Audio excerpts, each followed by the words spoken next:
व्यापारी का पतन और उदय। वर्धमान नामक शहर में एक कुशल व्यापारी रहा करता था। जब उस समय राजा के राज्य में उसकी कुशलता के बारे में पता चला तो राजा ने उसे अपने राज्य का प्रशासक बना दिया। व्यापारी की कुशलता से आम व्यक्ति से लेकर राजा तक सभी बहुत प्रभावित थे।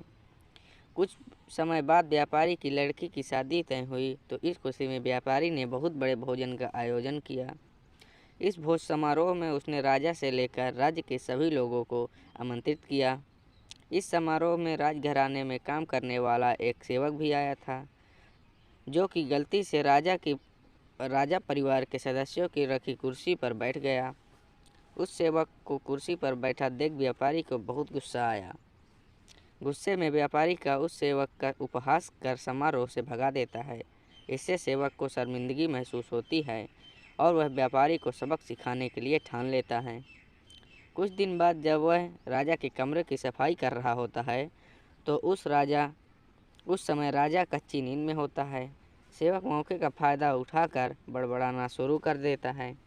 सेवक बोलता है, व्यापारी की इतनी हिम्मत जो कि रानी के साथ दुर्व्यवहार करे। यह सुनकर राजा की नींद उड़ जाती है और सेवक को कहता है, क्या तुमने कभी व्यापारी को रानी के साथ दुर्व्यवहार करते हुए देखा है?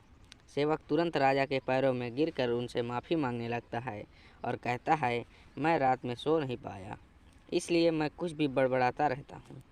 सेवक की बात सुनकर राजा सेवक को नहीं बोलता है, लेकिन उसके मन में व्यापारी के लिए शक पैदा हो जाता है।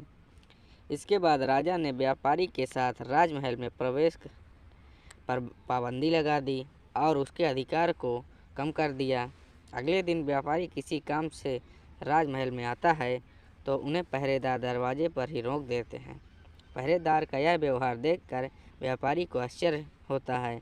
वहीं पास में खड़ा राजा का सेवक जोर जोर से हंसने लगता है और पहरेदार से कहता है, तुम्हें नहीं पता कि तुमने किसको रोका है?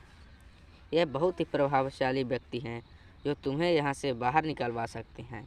इन्होंने मुझे अपने भोज से समारोह से निकलवा दिया था।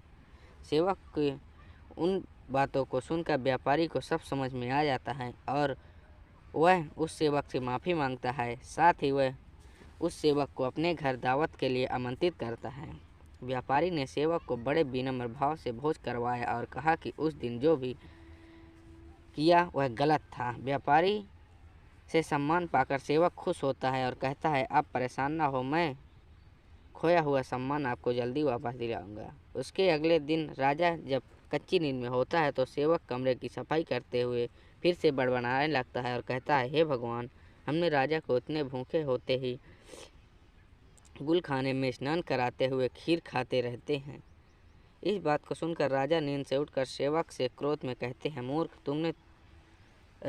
तुम्हें तुम्हारी इतनी हिम्मत कि तुम मेरे बारे में ऐसी बात करो। राजा के क्रोध को देखकर सेवक पैर पर गिर जाता है और माफ़ी मांगता है। कहता है, महाराज, रात को मैं ठीक तरह से सो नहीं पाया, इसलिए मैं कुछ भी बड़बड़ाता रहता हूँ। फिर राजा सोचने लगा, अगर यह सेवक मेरे बारे में ऐसा बोल सकता है तो उस व्यापारी के बारे में भी झूठ बोल रहा होगा। अगले ही दिन राजा ने व्यापारी को महल में बुलाया और उन्हें उनसे छीने हुए सभी अधिकार वापस दे देता है। कहानी से सीख। हमें इस कहानी से यह सीख मिलती है कि किसी को छोटा समझकर उनका मजाक नहीं उड़ाना चाहिए। सभी को सम्मान करना चाहिए। किसी को नीचा दिखाने से एक दिन खुद भी अपमान का सामना करना पड़ सकता है। तो दोस्तों, यह कहानी से हमें सीख मिलती है कि किसी को नीचा नहीं दिखाना चाहिए। और वीडियो अच्छी लगी चैनल को सब्सक्राइब करें। धन्यवाद। लाइक करें दोस्तों।